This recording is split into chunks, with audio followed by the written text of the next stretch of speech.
Take one. You're watching the Questionnaire podcast. What can they say? You are checking out the Questionnaire. What's your name again? The Questionnaire. Would you like to have questions? I don't got it. I'm not that guy. Submit yourself. Super fun and entertaining. This is the Questionnaire. You feel that now, don't you?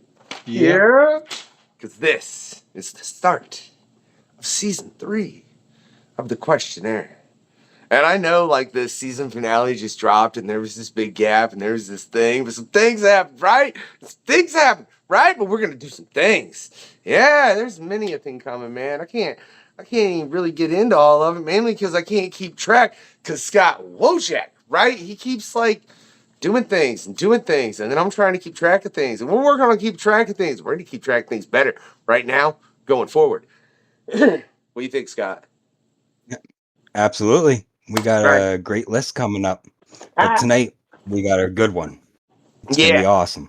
Yeah, tonight, look, if you watch View Askew, right, you know this gentleman, right, you do. And it's funny, because it's one of those things, that's funny, we'll get into that with but that's a whole different point, right? Don't worry, that's coming up like, I don't know, like, what would we say, August or June? What was it, Scott? What month did he give? August. Okay, so August. And we'll get into that as far as the point that I'm trying to make. But again, if you watch View Askew, you have seen this gentleman, right? And it's season 3, yeah? And we're going to get it to a better place with Vincent Pereira, right? How you doing, man? Thank you. I'm okay. Just chilling at home here with my crazy blue lighting. So Looking like Captain Spaulding, right? But as far as to touch on better place, which, correct me if I'm wrong, you can pick up on Blu-ray right now, right? yeah, it came out at the end of May finally after several years of work. There's a link in the description. Like, go click it, right? You can get to stuff, right? But something else that's being done is, because this is the Questionnaire, man, and we love to talk comics. I mean, we love to talk movies, but we also, always love to talk comics. You taking that and you having the lovely Chrissy Wiseman turn it into a comic. Yes. Hi. Well, yeah. Chrissy actually approached me about it. It wasn't my idea. I sent her. She asked to see the movie because it wasn't really widely available. You can find it on. You could have found it on DVD, but it was officially out of print, and it wasn't streaming anywhere. So I just sent her a copy. I ripped the DVD and sent her a copy, and she watched it. And then she hit me up, and she's like, "Hey, I do comics and I have my own label, and I really responded to this story. What do you think about doing a comic book adaptation?" And I was like, "Absolutely, go for it. Show me some ideas." And she just she started sending me some initially just some artwork, like mock-ups of the characters, and I was kind of floored by what she came up with, because it wasn't a carbon copy of the film. It was taking the movie and making it its own thing, like for the comic, and I was really, really excited about that. So we talked about it, and kind of been working on it on and off for the past couple of years, and now it's finally coming to fruition. And there's something you touched on right there that I think, but that's so funny. It's an adaptation. I want to point that out. Mm-hmm. The comic is an adaptation, right? Now, if you go and look at comic book films, right, which there's a plethora now you can look at, they're adaptations, right? Yeah. And I think it's the opposite direction. Yeah, so you've literally taken, because with those comic films, I mean, they're never exact replications of the story. And I love that you've done that with this project, because there are a lot of adaptations out there, and a lot of them are pretty much exactly what the project was. They might add a few things, but they're not, you know what I mean? It's pretty, like, if you go get Game of Thrones graphic novels, it's going to be Game of Thrones, What made you come to to do that? Yeah, that's what excited me about it, was that the idea of doing something that wasn't just a carbon copy of the film. Because among other things, when I made the movie, the budget was so low that there were certain things that I had written that we weren't able to film, or they had to be drastically downscaled in the filming. So it was an opportunity to now in the comic, you don't have those budgetary problems, so you can do those things, you know, obviously without spending a bunch of money. And then there was just and then Chrissy was coming at me with ideas to expand the characters, and then again, her designs of the characters they don't really look like the cast of the film. They're their own thing, and I don't know, it just seemed like such a great way to expand the story. But I do love that you've done that, man. What is there any point in doing that where you think it's getting too far away from the film? You know, I mean, because like I said, when you're thinking about comic book films, man, people throw fits about that. You know what I mean? Like fits I for love real. them. So I'm just curious that you're being your property. What's your thoughts on it? Well, I mean, the thing is that Chrissy's been such a great collaborator that she comes to me with ideas. I'd say 95% of her ideas I'm on board with. There were maybe one or two that I had her walk back a bit, but generally I've been just incredibly happy with her contributions to it. So and And it's what was that? go ahead, man. Oh yeah, no, I mean yeah, I'm just extremely happy with her contributions. Like she came up with a timeline that is expanded from the movie.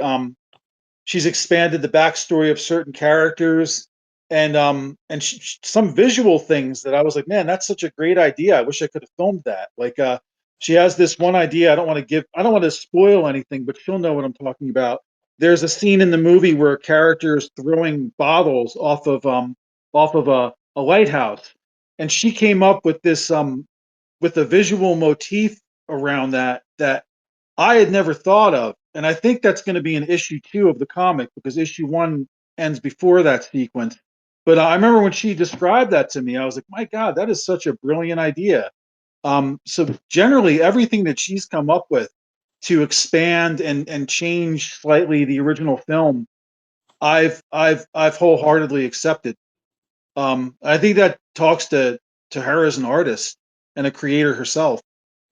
And let's get to Chrissy real quick, because I gotta say, I too appreciate Chrissy Wiseman's contributions. You know what I mean? As far as over here on the questionnaire, there's several things that she's done. I mean, we use that for the graphic novel review that me and my boy do, as well as you've seen pictures. You see pictures that she's done in the process of when you started this. There were things, okay? I don't know Yeah. how many. So I fully agree with you in that as far as her as an artist. Now, Chrissy, I just want to know though. I feel like you just watched this film and be like, that was okay. I can make it better.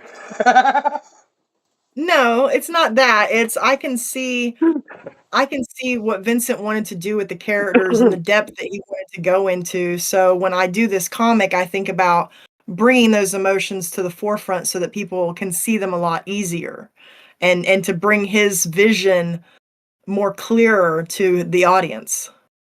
And see, and this is something that you said a moment ago, Vince, was the fact that you have no budgetary constraints.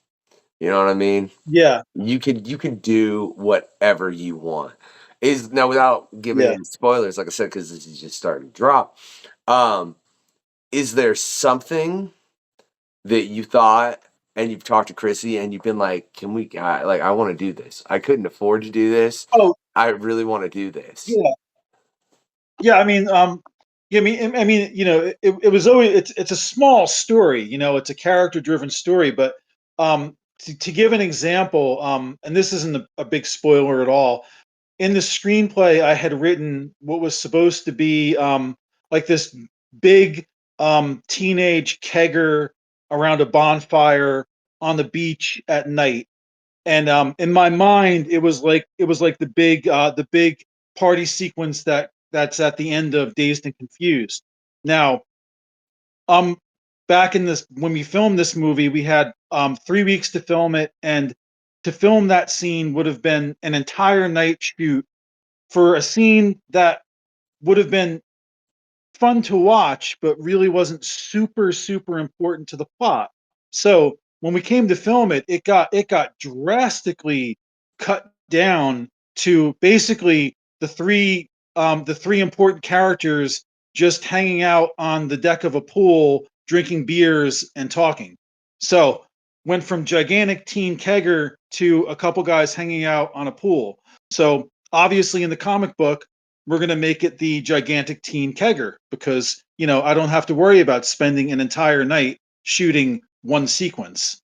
You know, it's much obviously you don't have to worry about that stuff when you're drawing a comic. What other experience All right. have you had? Oh, go ahead, Scott. Because I I got two questions.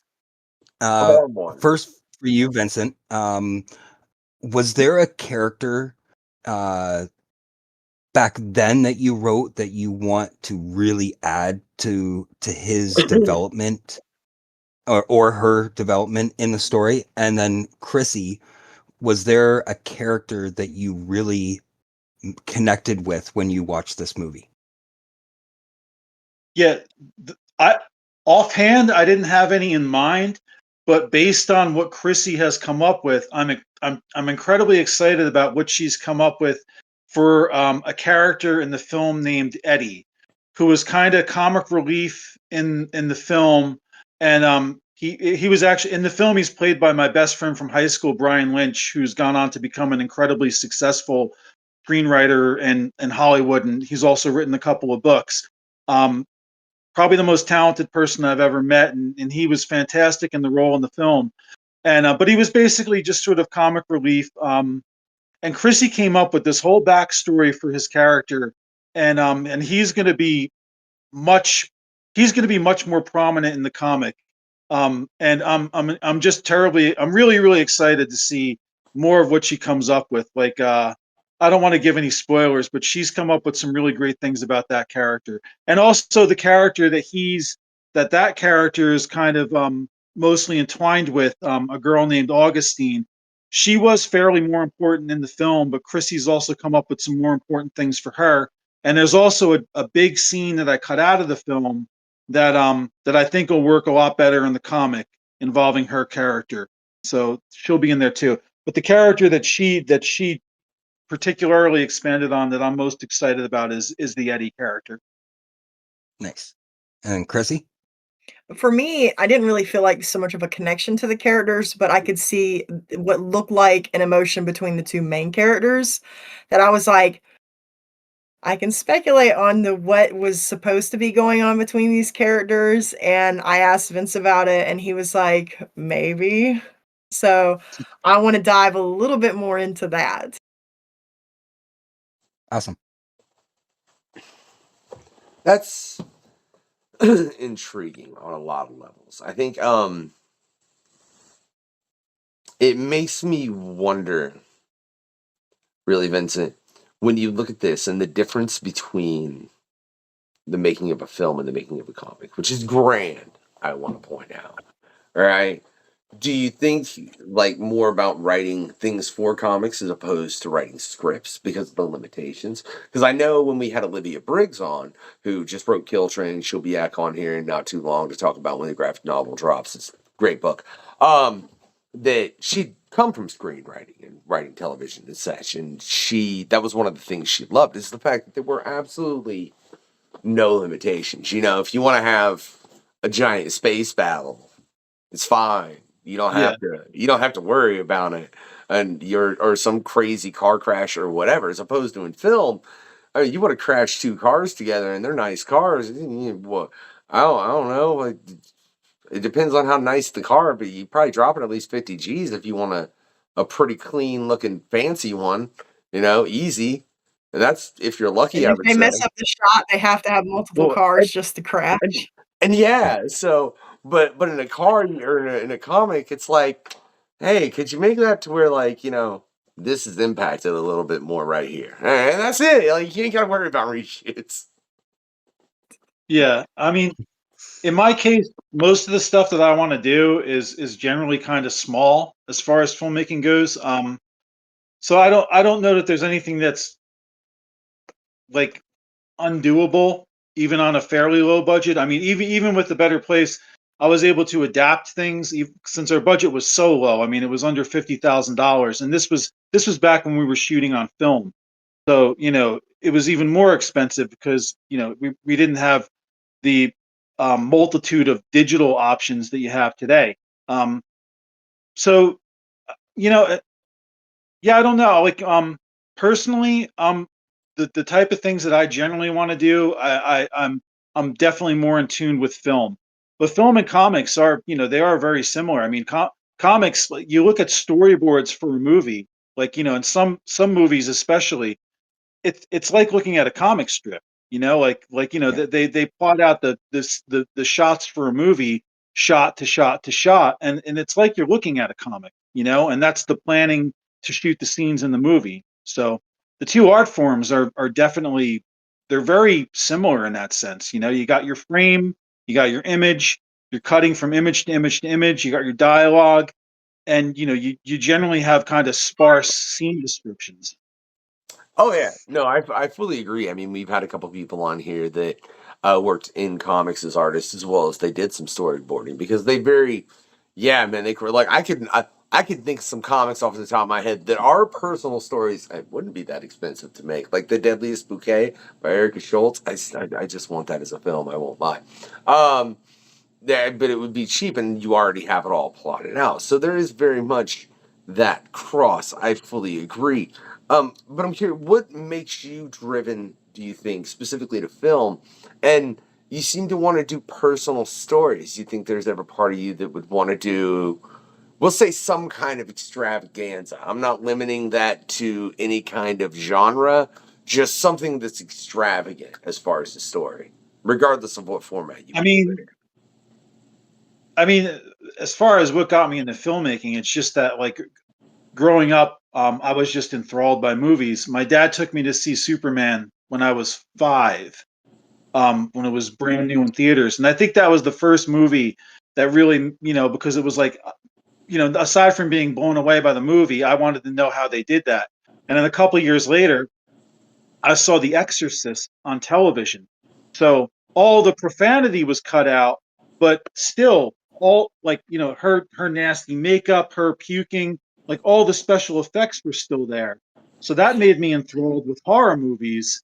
And again, though, it was like, I want to know how they did that, because I remember my parents were like, "Okay, Vincent, this movie's on. It's a horror movie, but don't be scared because it's all trick photography." And I was like, well, I want to know how they did that trick photography. And that's really what got me interested in filmmaking. It was really those two films. And there are other ones as well back then, but I would say the two main ones were Superman and The Exorcist. And the type of film, like, if I was going to do something that wasn't super personal, I mean, the screenplay that I've written that I want to make now is a horror movie, because that's the genre that I'm most, that's the genre I fell in love with initially, really hardcore as a kid. I mean, I grew up reading Fangoria magazine, but it's a very personal horror movie. Like, I took things that happened in my own life and I turned it into a horror movie because I was like, hey, it's a genre I like, so what the hell? No, And then it that has a monster. Yeah. So look, I'm not a big horror guy. I'm not. I'll be flat out about it. Which I think some people that know me and some of the music and such I make, they're like, "You're not a horror." I'm like, "No, I'm not a horror guy. I'm just really not." But the horror films, I think that are the best are the ones with the personal touch. You know, yeah, like I the think ones that that, actually have, yeah. yeah, it's like the ones that have something to say. Like, they have like a hidden meaning, that they have some sort of social commentary, and the best horror films, I think, are that way. Yes, absolutely. That's why I love George Romero, because I think that's some of the Oh best. yeah, yeah. Oh, And the fact that it becomes more absolutely. prevalent is annoying, Vincent. It really, What was really. that? I said the fact that his social commentary becomes more prevalent is just flatly annoying, right? Because you said, like, you're a better place. It's not available on streaming services. And look, if you get, Now it is. It is now. oh, it is now. It's okay. With the Wait, blue. what Yeah, platform? yeah. It Which wasn't. It, which yeah. one? Um. Right now, you can rent it or buy it on Amazon. But it's for free on Foss Home TV with commercials. So I would recommend, if you want to check it out before buying the Blu-ray, It's on Fossum TV. You can watch it for free with commercials. And if you like it, buy the Blu-ray, because the Blu-ray, of course, is better quality and there's some really cool special features on it. And if you order it direct from me, you'll get it autographed. Yeah, somebody like send me that link. We'll put it in the description. A what TV? Fossum. It's like awesome with an F in front of it. Fossum TV. It's another streaming app, kind of like Hulu, Plex, Popcorn TV, stuff like that. There's just too many, and it makes my brain hurt. And we might as well go back to cable TV at this point. And that's my only opinion, right? I'm just saying. I think it's free. Yeah, the good thing is that the Fossum one is free, so it's like Tubi. You know, like it has commercials, but it's free, and it's up there, and it's the new high definition master. So, you know, if you want to check the film out and know nothing about it.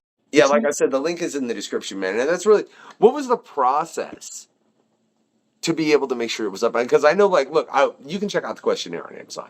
You know, I think it might just be the audio version. I'm not sure. But whatever. That's neither here nor there.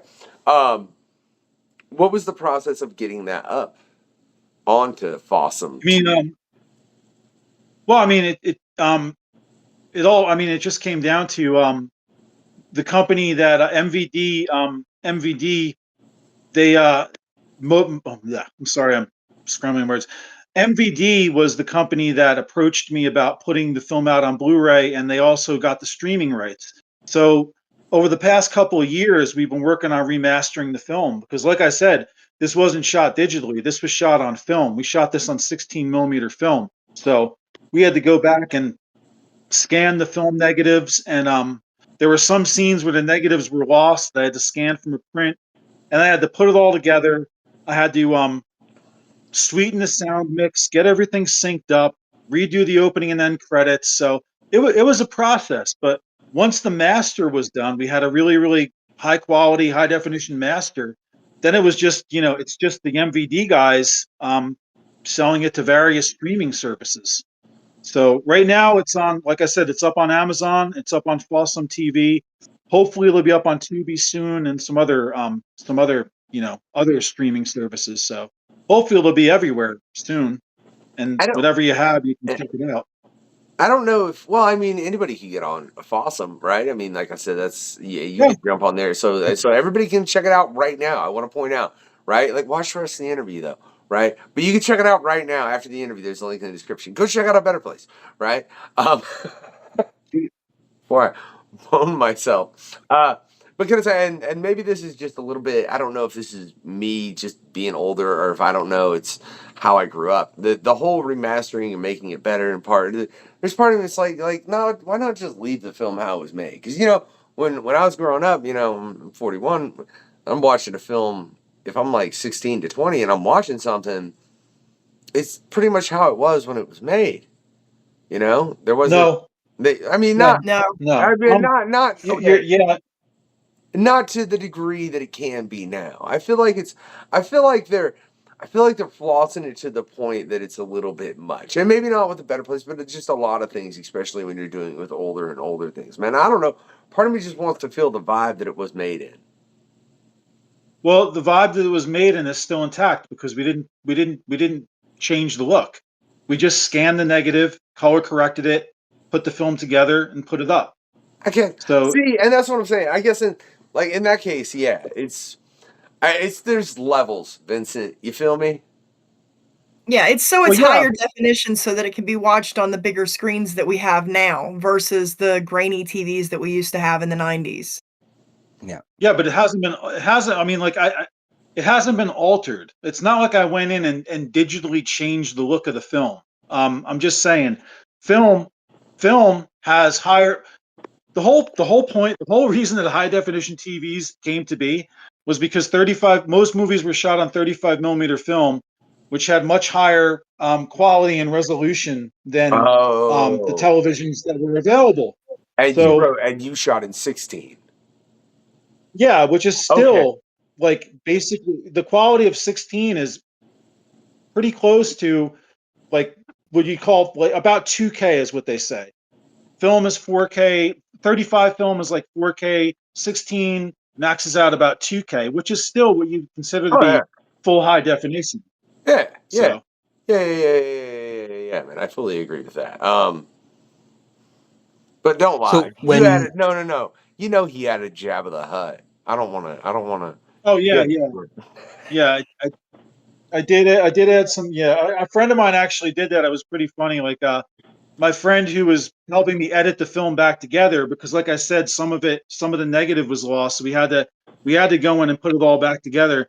But as a joke, one night he went in and he actually sent me a whole bunch of frames where he added various strange creatures throughout my film, and then another friend of mine took one of those frames and animated it. So I actually have a clip of I made this little low budget 16 millimeter character film, and I have a little clip of my main character, and there are these like Lovecraftian creatures in the water surrounding him, and it's kind of amusing. But yeah, Please. none of that actually made it into the film. That was my friend making a Oh, joke.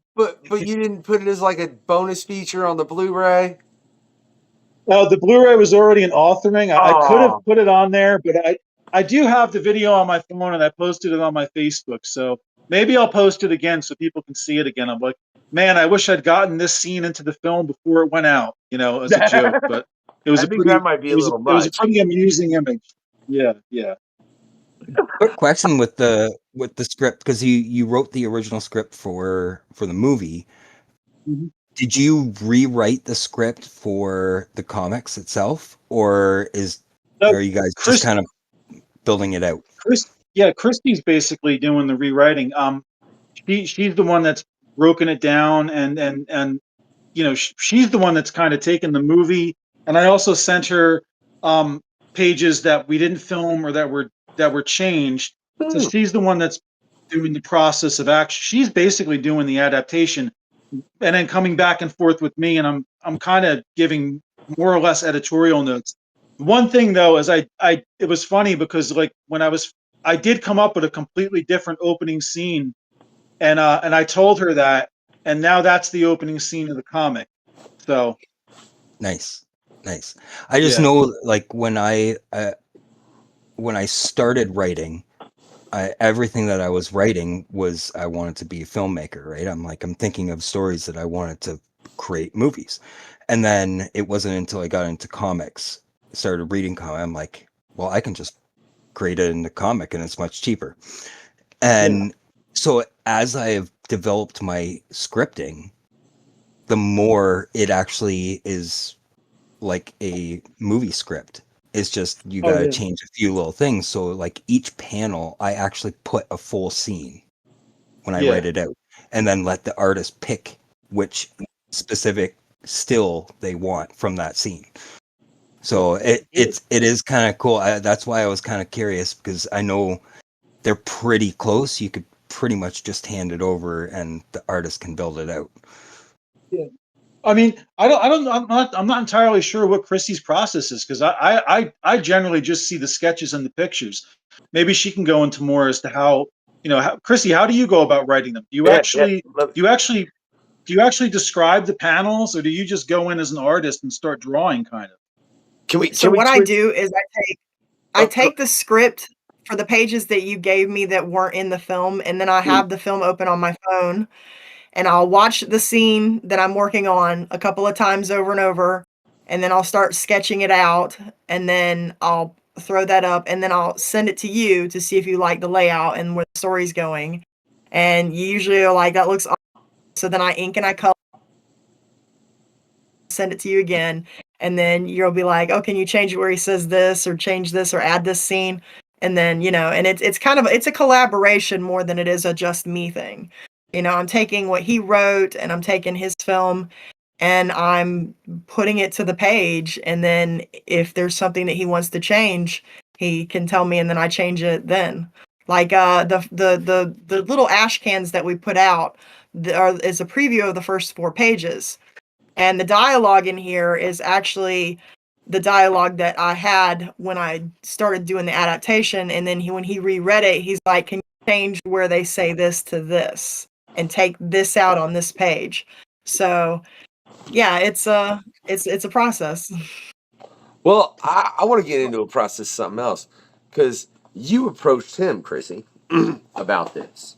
Yeah. After you'd gotten this film, right? And it's a very personal film, and Chrissy kind of described to me what it's about, and Vince, I'll watch it when I don't want something that sad, and that's what I'll say. But right now, I need fun things for my entertainment, and we'll just leave it at that and gloss over it. But I will watch A Better Place when I'm, when I get to a better place, we'll get to a better place, okay? And that's what we're cutting to, right? But when watching that, Chrissy, what made you look at it, especially with it being a personal story and having all of the things that it does in it? I'm trying to explain the depth of this film without spoiling anything because I know the whole story. Why I'm Well, like it has. sad. It's What kind made of a you? subject matter. It's a bit of a subject matter that's pretty close to me, and it's about mental health, really. And I've had family members that I've lost to mental health problems. And my kids struggle with mental health. I struggle with mental health, and it's cathartic. And to me, it's like it's a message on life and how there's a lot of struggle, especially when you're young, to make friends and find out who you are and find your place in the world and try to make a better place for yourself. And sometimes we fail or we kind of screw up, and then sometimes we're like really hard on ourselves when we fail, and it's hard to get past that judgment of ourselves. Like, you're going to be your worst critic. Like, you're going to judge your own self harder than anybody else would probably ever judge you. And I think that's where a lot of the mental health issues that everybody comes from. It's our own inner turmoil when we look at ourselves. And I could see that in these characters. Well, then let me ask you, because I don't know. I guess I just don't know how often it happens when someone watches a film and it's like, hey, can I turn that into a comic?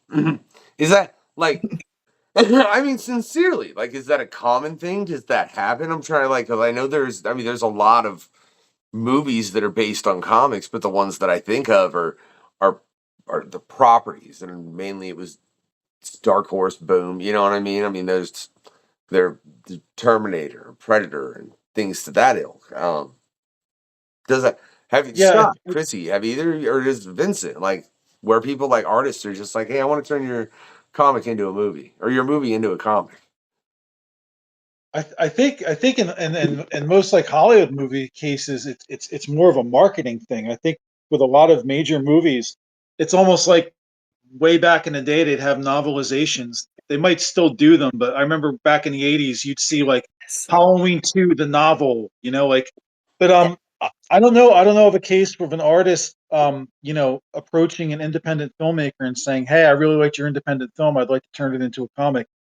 I can't think of any other case. Maybe Chrissy can? No, I can't. I just really liked this particular story, and I was like, I've seen other independent movies too, and I just never felt like that kind of I'd like to draw that. No, this is the one where I was like, I would like to draw that. Well, and I think it's very important, right? It's getting the word out about mental health too, right? It's getting people connected to it, and like the connection that you had with it will move on to other people as they read it. And I think that's really important. And I just got to say, yeah, those 90 novelizations, you know what I mean? Right. Yes. Which it's funny because that started off as a comic and then got made into a movie, and then they novelized the comic, or then they novelized the movie, which is absolutely nothing like the comic. And here you are, you have a movie that's getting turned into a comic, and it's nothing like, oh, well, it's not, you're doing a straight adaptation. Yeah, it's not as far as The Mask. The Mask, the movie, and the comic are pretty. Yeah, the comic is dark. The comic is more of a horror. They're pretty hard separated. I don't think you made that hard of a separation between the comic and the movie from what I've seen and heard and everything. Because Because that's a hard separation. But that, you know what that means, Vincent? It means you have to do a novelization that's based after the comic, right? And it's almost word for Novelization of the word. comic. Yeah, word for word Yeah. of the comic, as opposed to Not even the movie. Yeah. Yeah, not the movie, the Hey. comic, man. You got to flip it on its head. Yeah, but that would work though, because like I said, the comics expanded from the movie. So yeah, I would think if I was going to do a novelization, I'd start with the newest version. I'd start with the comic. That's just so. It's backwards from any other time I've ever seen it done, and I absolutely love it. Now, you said you have a screenplay that you've written. Yeah, It's a horror film. yeah, It's a yes. personal horror film. Can I pick your Mhm. brain, good sir? How so? What would you want to know? You said you have a monster in this horror film. Are you using something Yeah, that exists in some capacity already, or is it something completely original? And is it based out it's of? Mhm. it's something completely original. I took an incident from my childhood and I turned it into a monster. Let's just at this point, I don't want to get too deeply into it, but I'll give the basic log line or the most basic plot line description I can. Chrissy, have you read it? I can't remember if I sent it to you. You did send You it read? to me, but I've been working on the comics, so I didn't take time Yeah. to read that yet. Okay. No worries. I'm not trying to rush you. But anyway, the basic plot line is it's about a guy whose mother has just died, and he's preparing the family home to sell it, and he had this childhood demon, and it comes back, and he has to fight it. So that's the basic gist of it. It gets a lot deeper than that, but that that kind of surmises what it is. And there is literally like a fight between the dude and this monster. So it's going to cost a little bit of money to make, because I do want to have a cool monster in it. So I will say that. All I know, and not to get too personal, Vincent, but I want to be like, what was the thing in your childhood that this is based after? That's what I want to know now. That's what I want to know. And firstly, before I ask that question and we go any farther, I do want to say for anybody out there, like if you have, man, you can't quit. You ain't allowed to quit. Like nobody's allowed to quit. You hear me? This ride's short. Don't quit. Ride it out. Like, that's just what you should do permanently. And sometimes you literally might have to fight a demon. Hopefully it's just in your head, unlike what Vincent's trying to do, some poor dude over here, right? But again, I want to know, right? Well, You'll know when you see the film. If I tell you what if I tell you, I'm basically spoiling the film, because there's a big reveal in the third act where you find out exactly why the monster is what it is. And so if I tell you why it's called the back scratcher and what that has to do with my childhood, it gives too much away. Scott, But it's definitely interesting. Well, I'm Was just that Jay? I'm just saying, Scott. I knew he was going to say that. Ask the question. Actually, I got a question. So, specifically with A Better Place, I know that you worked quite a bit on Clerks, and I think you were on Mallrats. You worked on Mallrats as well. Was there stuff from those movies that you like experiences that you got from those two movies that you put into A Better Place that helped you make Better Place? Well, I mean, at the time, Clerks was made. Like when we made Clerks, like I'd always wanted to be a filmmaker, but that was the first film set I worked on. And then Mallrats was, of course, the first real film set, where it was actually a Hollywood production. So it was just the experience of seeing how it's done in person. Like I kind of knew how to frame shots, and I had an idea how to edit and things like that. But being on sets and seeing how it actually works, that definitely, yeah, that prepared me for what was going to happen, because we shot A Better Place a couple months after Mallrats. Mallrats shot in the spring. in Minnesota, and then I shot A Better Place in the summer in New Jersey. And Jason Lee and Ethan Suplee from Mallrats actually have cameos in A Better Place, and that was because I met them on the making of Mallrats. So yeah, that was it, and it was also just like in some sense having Kevin as a friend, and his writing was just so fucking good, especially his dialogue. Trying to craft dialogue that would somehow hold up to what he wrote, and what you end up learning is that to be able to write like that, like that type of dialogue, that's kind of a gift that I don't think you can really learn how to write dialogue that way. So yeah, but it was still trying to, striving to at least be somewhat on that level, if you will. Yeah. So you don't think it's possible to get to, like, you think there's just something innately in people to be able to write dialogue like that? Because I think it's funny, and let's get into a couple things, right?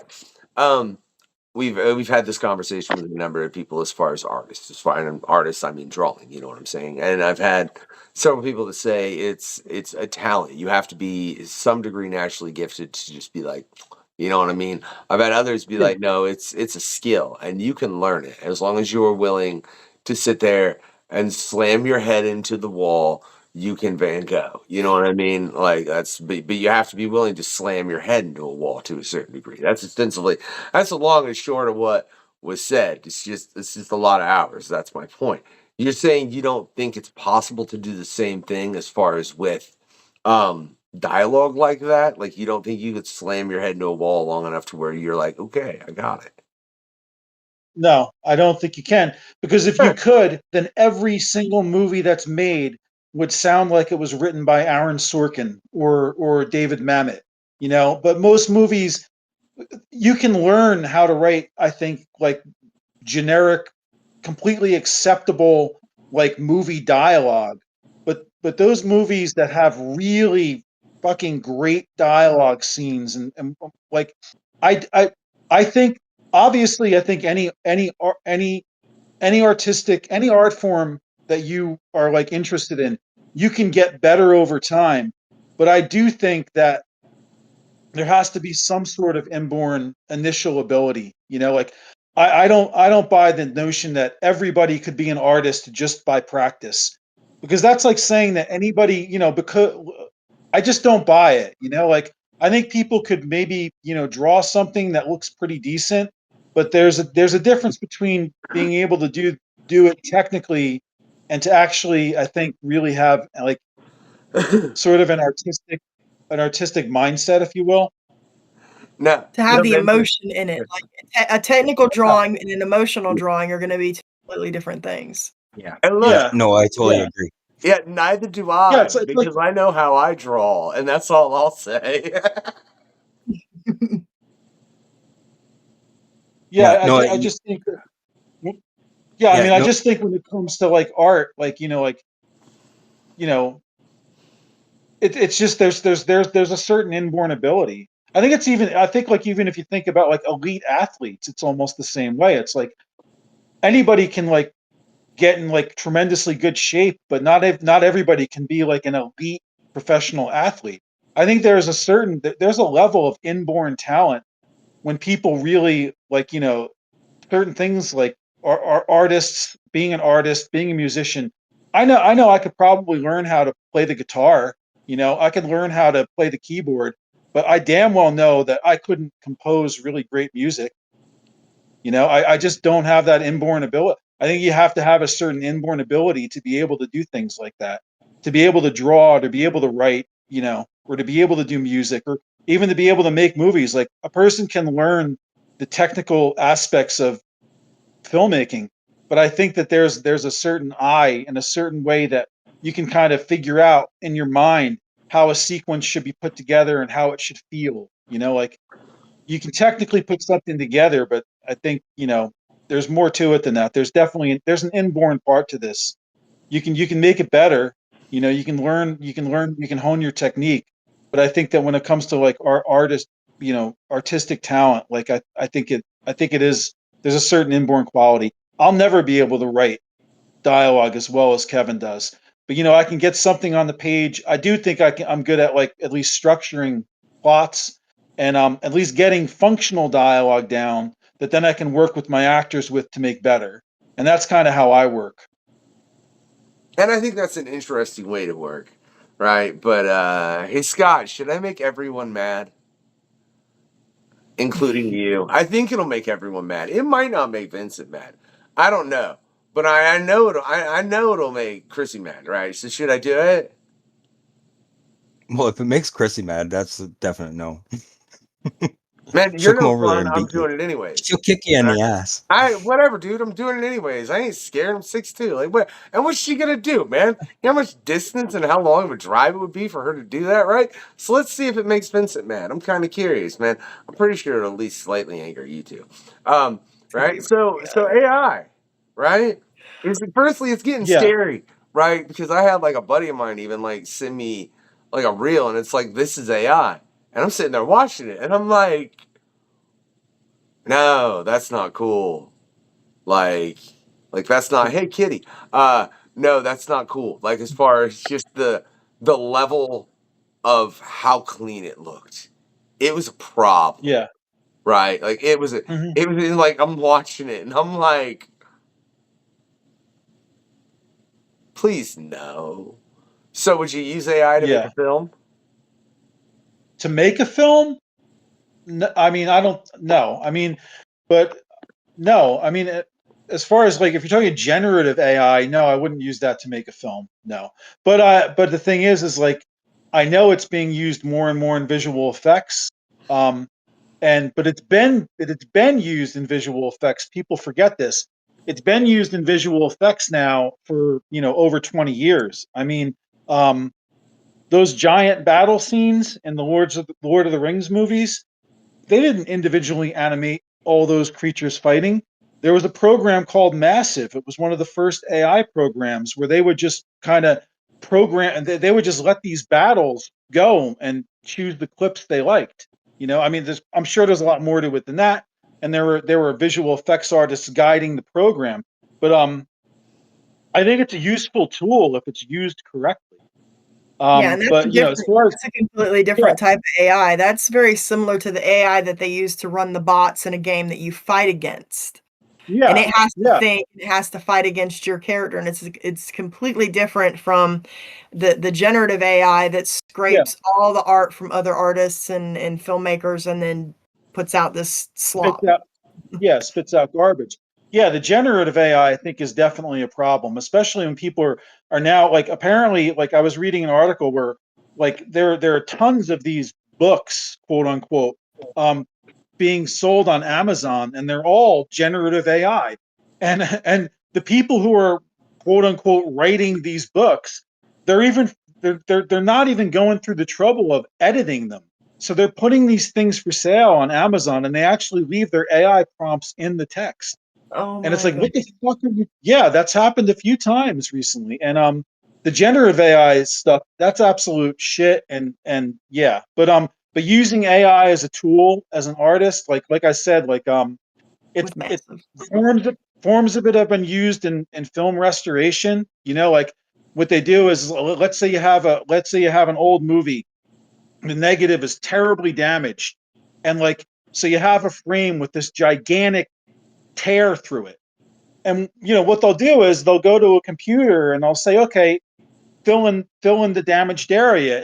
And what the computer does essentially, if you think about it via AI, it looks at the frames after and it looks at the frames before, and it figures out, well, this is what should go there. And it boom, you know, it cleans it up. You know, like that sort of stuff. I think, you know, if it's used correctly as a tool with an artist guiding it, there's a huge difference between that and the generative bullshit, like Yeah. what Christie's talking about, where they're just basically ripping off real artists and creating garbage. And okay, so So firstly, there are books and they left the prompts in them. They didn't even edit the prompts out. Yes. That hurts my Yeah. brain. That Yeah. yeah. There was a recent article I read. It was like 2 weeks ago. Like this one quote unquote author got caught because she left the prompt in the book. Yeah. Oh shit. How many But it's kinda books do funny. you think she had on All Amazon? credibility gone. Yeah, like, how many books do She you had think a- she had on Amazon before she forgot to take that She prompt had out that a, one? she had a bunch up there, and that was the thing. It was like people were already suspecting, oh, this is all AI bullshit. And then she finally got caught because she put up one where she forgot to take the prompt out. So That's funny. Okay. yeah. So let's take this to the other side then, because I'm not a fan of the generative. I think it's I mean, there's a whole discussion going down with Zay, the Chrissy and Scott and a couple other people have jumped on in, and it's the whole thing because hip hop artists may have a different perspective as far as being able to punch in and get a cover real quick, but that's neither here nor there. Are you worried about what it could potentially do to the future of entertainment overall? Because, like I said, I seen like this video and it looked like a car wreck and 4 people, and I'm like, I mean, you watch it, it's clearly not real, but it's definitely like initially you're like, what the? Okay, no, that was okay. You know, it takes you a second, which makes me realize in 10 years it'll just look real. Mhm. I mean, I think the issue will be if these Hollywood executives decide that they're no longer going to hire writers and they're just going to have AI generated screenplays. But I think that I don't think audiences. I don't know. I think there's going to be too much of a backlash against that. You know what you should use AI to get rid of? Use AI to get rid of the fucking executives, not the artists. That's what you use AI for, Right if there. anything. Can I say, Vincent, I'm so proud to say that you are the second person that stated such a fact. Now, mind you, Alan Henry said CEOs specifically. Same thing. I love it. I love it Yeah. because if it is not the most appropriate, approximate, like I mean, no, it's, yeah, it's the best because no, it's the 3028, ladies and gentlemen. That's how many billionaires there are, and that's all I'll say on that. Right? That's a real number, and think about it. Right? But whatever. Yeah, replace the CEOs and executives. That's the best use because I think of it. If you start to take away the art, man, at that point you take away the humanity, and I think that's my worry But with it. CEOs and executives aren't human anyway. So there you go. Well, see, that's my worry is we're talking about executives, and I feel like they're the ones that will have no problem going with Oh, AI. of What course. it means, Yeah, because the vast majority of them have zero talent and don't know. You know, they wouldn't know a good movie if it came up and bit them in the ass. They wouldn't know good art. They don't give a flying fuck. I mean, Well, look at what Zaslav has been doing with Warner Brothers. You one of the know, I things mean, that's kind of sort of going on with the whole thing of AI is some of these places are replacing their art staff with AI right now. yeah, And the thing is, they're not going to realize that they're fucking themselves because they're going to start putting out all this crap that the AI yeah, is based on. Those artists are going to go band together to make shit that is way better. Yeah. And then that's going to get all the money. That's going to get all the views. yeah, I literally at my day job where I run around to all kinds of different places at my day job and at all kinds of different stores. And one of the people there, I was talking to her. She's 22. She's like, "Yeah, I just got my art degree. It was perfect right when AI all took over, and she can't find a job with an art degree." And it's because there are so many companies. Because when it's a corporation and they need a logo, type it in. It gives them 20 logos. They pick the logo they like. Why do they need an artist? Because you do for yeah. so many reasons. I mean, if you just want to go into the morality of it, we can start there. But then you can go to like 1,000 other reasons as far as the humanity of it. And I guarantee you'll probably get something like doper for your like. Ooh, that looks pretty. Yeah, but it's not. I don't think AI or things created by AI, I should say, will have longevity in the creative sphere. You know what I mean? Like I would never expect an AI cult classic. That's what I'm saying. No, you couldn't, because the whole point of a like a lot of the cult classic movies, like those are those movies that are like really down in the dirt. The filmmakers were scrambling to make these things, and with AI, how is AI going to scramble? It can't. Like it's just ripping through what already exists and regurgitating something else. And I've seen some idiots argue, well, isn't that what artists do? They're inspired by other artists. Yeah, you're inspired by other artists, but you still bring yourself to it. There's you have your individual human. Every human being has their own experience. An AI bot doesn't have their own experience, and they never will. I'm so glad Hardaway is not here right now. Why does he like He'd AI? he'd be getting cussed out. It would just, because of specifically what you just said, Vincent. It's one of the things. But the AI, as far as it's just the AI is being inspired by other art, and that's what everybody does. And it's an argument that's been made, and I fully don't agree with, because I agree with you. it can't be inspired. It's not human. Like, it doesn't have a soul. How could it fucking be inspired? That's the most ridiculous thing I've ever heard. Inspiration is solely a human trait, not a robotic trait. Hey, That's man, like saying the AI fell in love.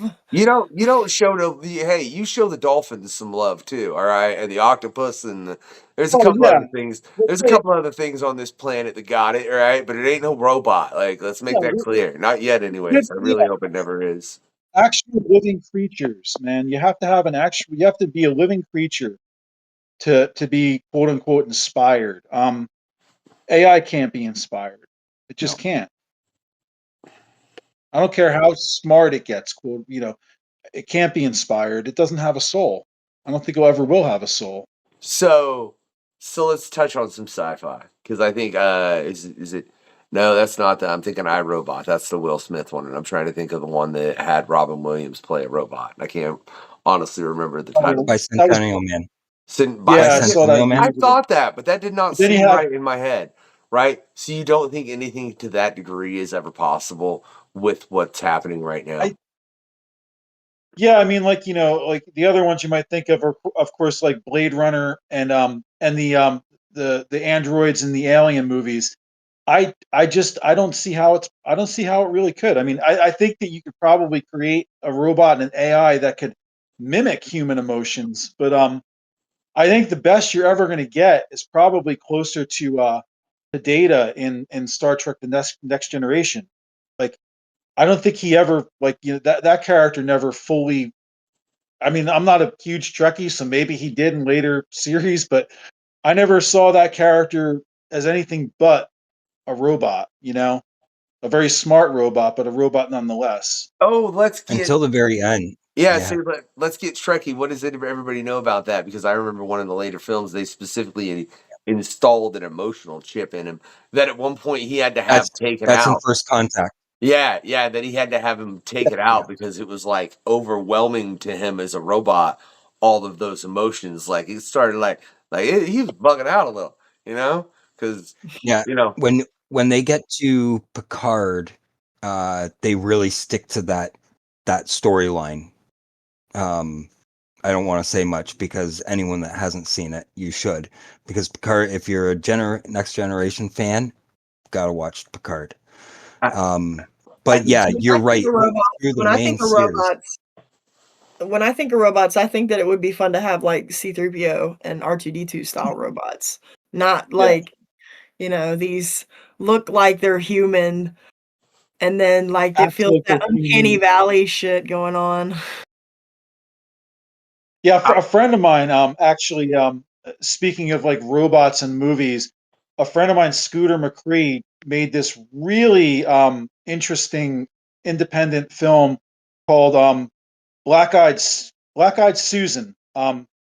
Yeah, Black Eyed Susan, and it's centered around essentially a sex robot, but it goes far beyond that. It's a very interesting, truly independent film, and it gets quite explicit and graphic and violent, and it's pretty disturbing. But it's an interesting film that kind of goes into it's an interesting. If we're speaking about robots, that's an interesting robot film that anybody or android based film that anybody who likes independent cinema might want to check out.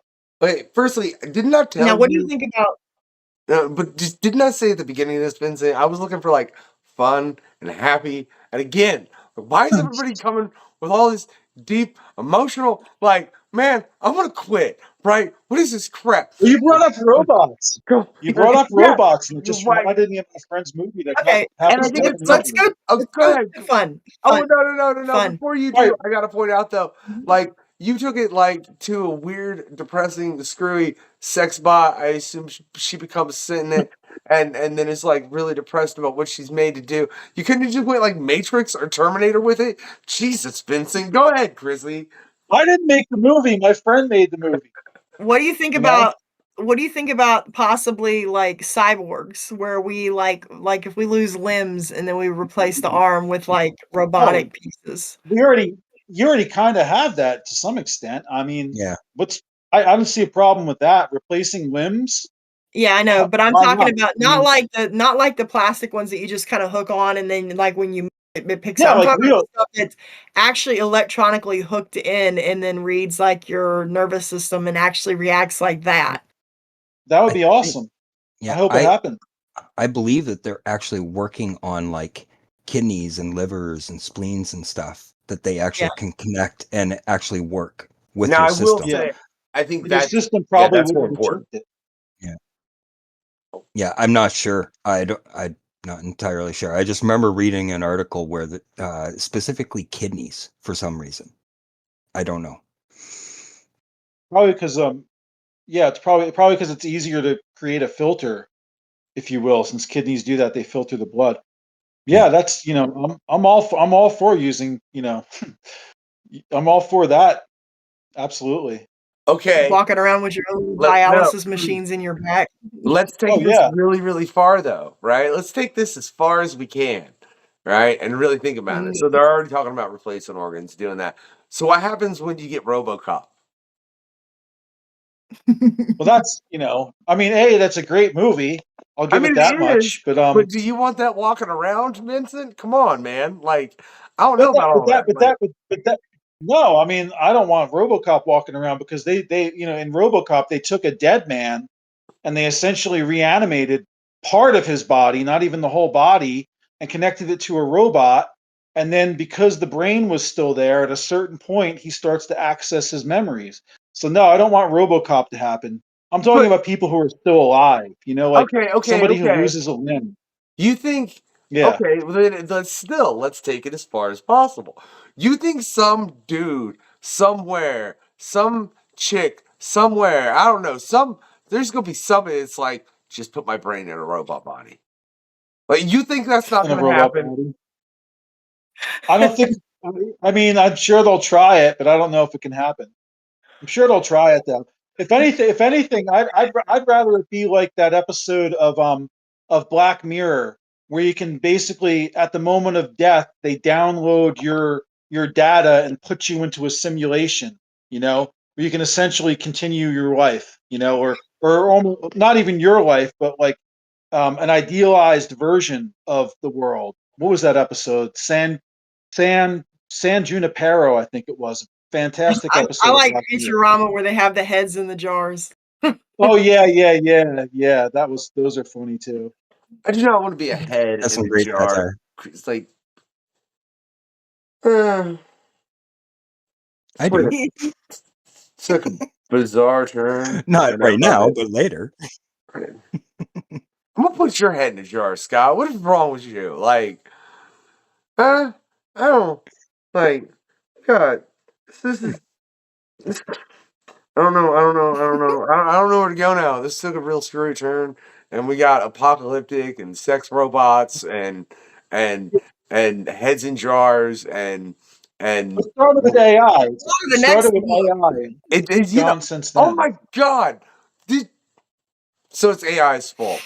And that's who we're blaming, right? Yeah. We're Yeah. blaming- So see again, it all goes back to AI. AI is the beginning, and we're going to end up with angry sex robots. And heads in jars. Exactly, heads in jars. You know, yeah. because the angry RoboCop sex walking around. What Right. I'm worried is that the angry sex robots putting heads in jars. There you go. That's the problem. Yeah. You know that's going to happen. Yeah. Yeah. That's right, Scott. I was Making like, did you collecting read my trophies. mind? Did you? Because that's exactly what I was thinking, man. I may have. Like, yeah. Look, check it. Like them sex robots, they finally figure out, and they're like not cool getting used anymore. They're like, we're just gonna like, but they don't. But they have it in their code to where they're like, they can't kill them, and they're like, oh well, we could just put all their heads in jars, and then they can't do it. Well, wait a minute. Yeah, Did there you go. Futurama actually explain why there's heads in jars? I don't think they do they? No, they No, don't. they're It's just like dead. a lot of celebrities and stuff, so Yeah. it's like to preserve them for future generations. Like you They got like also- Leonard in there and stuff like that.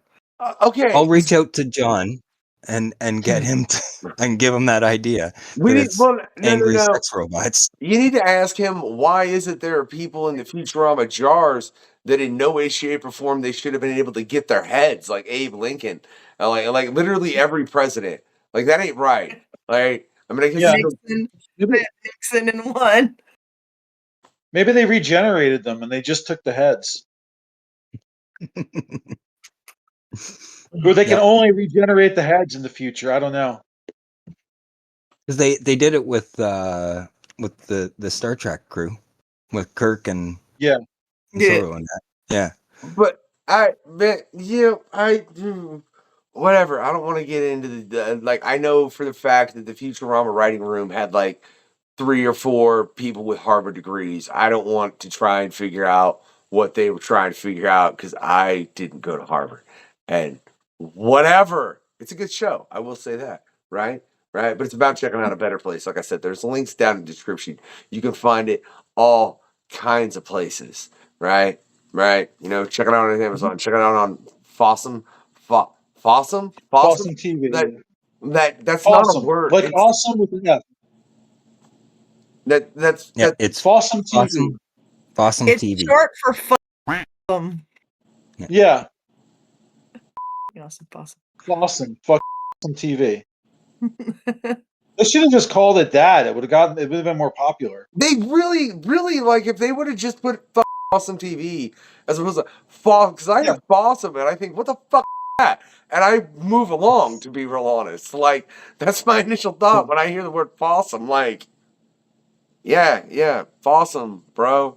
Have a good day, and I go off camera because what? Then you realize it's awesome. Suddenly it's something different. And then Suddenly it's you tell me interesting. that, and I'm like, oh. Really? Well, let's see what's on it. I mean, they had the nerve to call it that.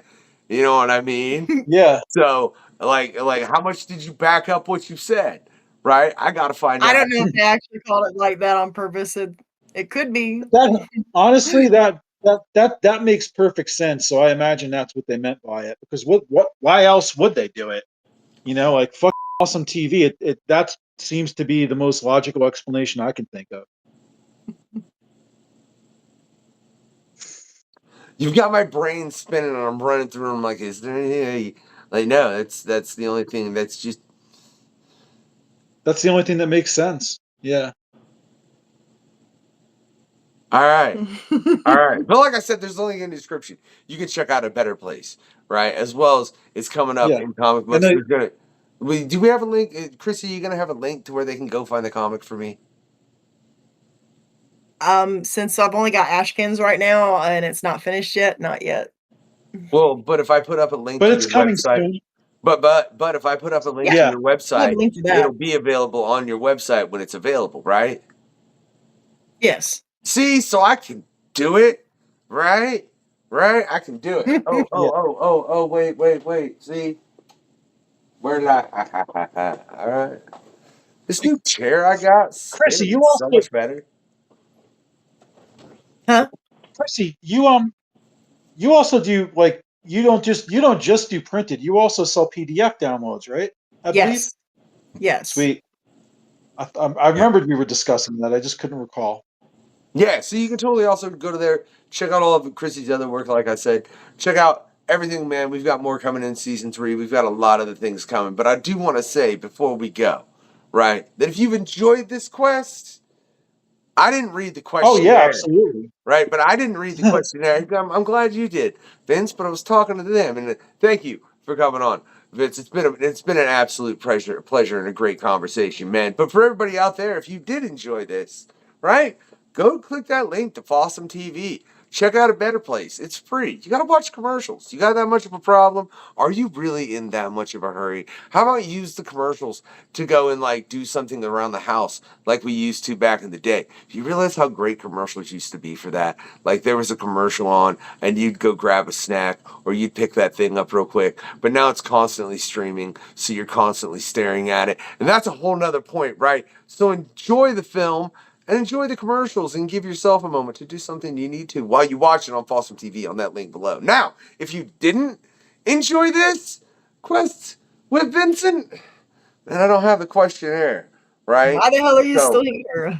So Like, so why- yeah, They didn't enjoy it. They can Yeah. piss off. No. Firstly, Yeah. for real, I do want to say why the hell did you watch an hour of this quest if you didn't enjoy it? But if you didn't enjoy it and you have watched this whole hour just being miserable, you'd probably like to just go make some mean comments. So just go make some mean comments to Vince on the internet. I don't frankly think he cares, and in all honesty, it increases visibility. So just go do that, and then Vince, you know, who cares about a troll, dude? It's like, I ain't got time for a troll or a Mr. Krabs, and that's a fact. This is the questionnaire. Ladies and gentlemen, I just got 3 more things I want to tell y'all, right? 1, always get your comic on.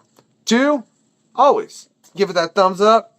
3, have a good night, y'all. Thanks so much for hopping on board and listening to the questionnaire. Keep a listen out to these crazy guys. The questionnaire. I missed something. Like and subscribe. You're drunk. Go home. Thanks for checking out the questionnaire. Don't have a good day. Have a great day.